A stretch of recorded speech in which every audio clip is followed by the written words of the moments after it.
Si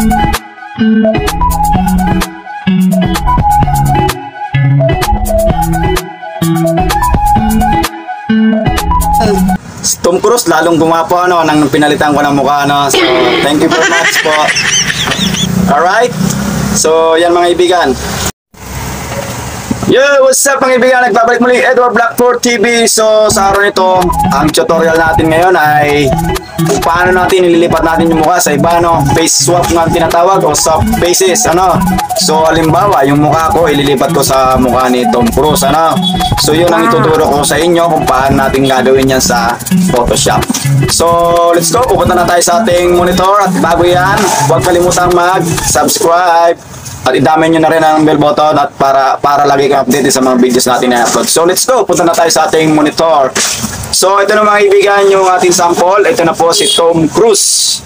So ililipat natin yung mukha ko rito, So ito po ang mukha ko nasa kabila.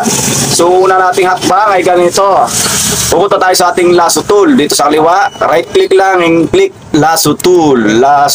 So yan, i-click lang natin yung face natin na ililipat kay Tom Cruise. So ayan. So nailipat na natin.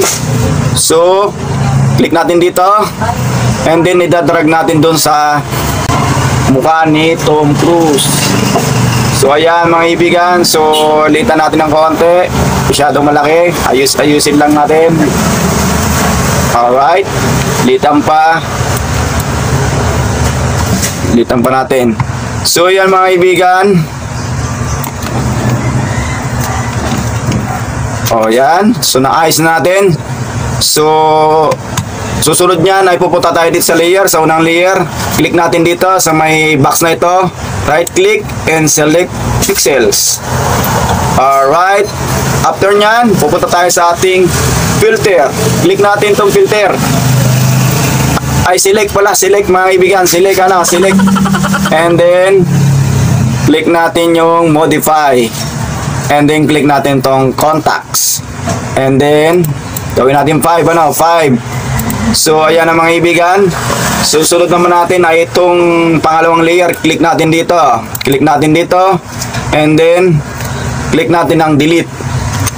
So yan, na-click natin delete, So okay na. So pag-iisay natin itong dalawang layer na ito.